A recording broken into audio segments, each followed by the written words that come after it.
May isang bagay na unti-unting nawawala habang pinapanood mo ang video na ito. Kapag naubos ito, hindi mo na kailanman maibabalik. Hindi ito pera, hindi ito kalusugan, kundi oras at karamihan sa mga tao saka lang nila ito naiintindihan. Kapag huli na ang lahat, kung 50, 60 o 70 years old ka na o kahit bata ka pa, ang video na ito ay maaaring magbago sa paraang pagtingin mo sa buhay. Dahil kapag hindi mo ito nalaman ngayon, baka wala ka ng pagkakataon bukas. Kumusta mga kadiskarte? Welcome back sa Diskarte ni Orly. Marami sa atin ang araw-araw na abala. Gigising, kakain, magtatrabaho, manonood ng social media, matutulog, tapos ulit na naman kinabukasan. Pero napansin mo ba, lumilipas ang mga taon na parang wala lang, bigla na lang nating maririnig ang sarili natin nagsasabing, sana noon ko pa ginawa, sana noon pa ako nagsimula, sana hindi ko sinayang ang panahon. Sa video na ito, pag-uusapan natin ang 6 na bagay na dapat mong malaman bago tuluyang maubos ang oras mo. May isang matandang lalaki ang tinanong kung ano ang pinakamalaking pagsisisi niya sa buhay. Hindi niya sinabing kulang ang pera niya.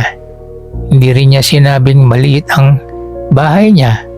Ang sabi niya, akala ko marami pa akong oras. Habang bata tayo, parang napakahaba ng buhay. Pero habang tumatanda tayo, napakabilis ng takbo ng panahon.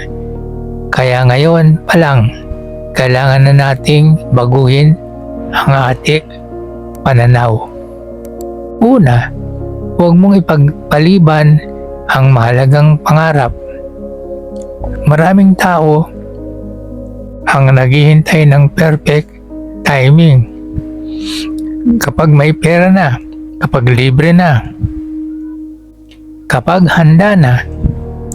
Ang problema, hindi dumarating ang perfect timing. Ang dumarating ay pagtanda. Mas mabuting magsimula ng maliit kaysa hindi magsimula. Pangalawa, oras ang pinakamahalagang kayamanan. Kapag nawala ang pera, pwede mo pang kitain ulit. Kapag nasira ang bahay, pwede mo pang ipagawa. Pero ang isang oras na lumipas, hindi na kailanman babalik. Kaya tanungin mo ang sarili mo, saan ba talaga napupunta ang oras ko sa araw-araw? Pangatlo, ang maliit na desisyon ang bumubuo ng iyong kinabukasan.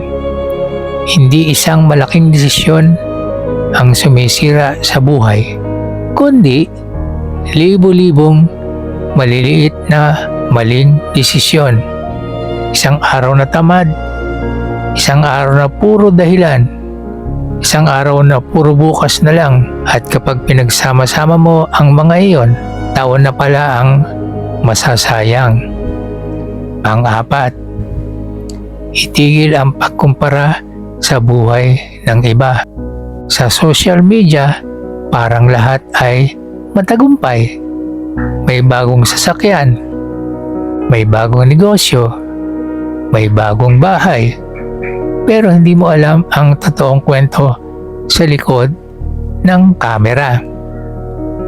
Ang dapat mong kalaban ay ang dating ikaw, hindi ang ibang tao.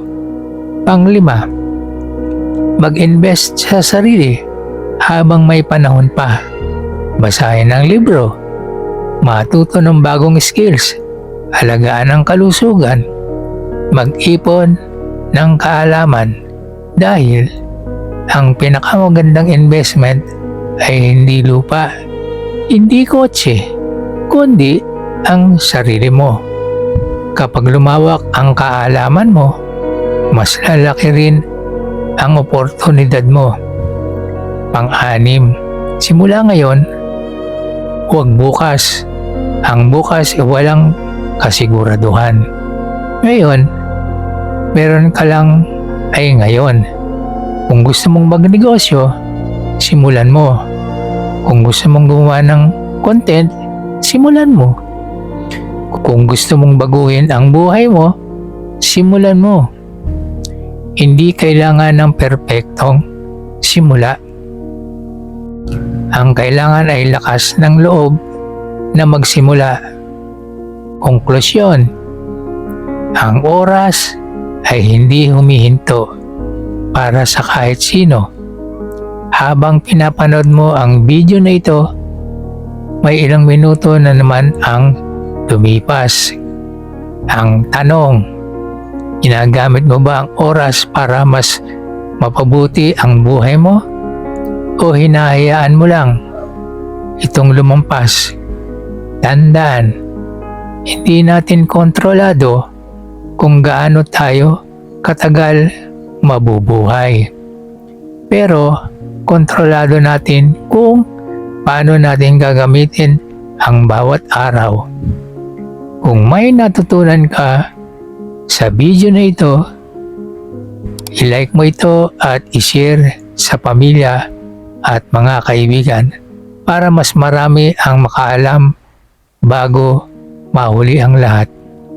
At kung gusto mo pa ng mga practical na payo tungkol sa buhay, diskarte at pag-unlad ng sarili, mag-subscribe ka na sa Diskarte ni Orly at pindutin ang notification bell para hindi mo ma-miss ang mga susunod nating videos. Tandaan, mga kadiskarte, hindi mo mapipigilan ang paglipas ng oras pero kaya mong baguhin ang direksyon ng buhay mo simula ngayon. Hanggang sa mga susunod na video, bye-bye!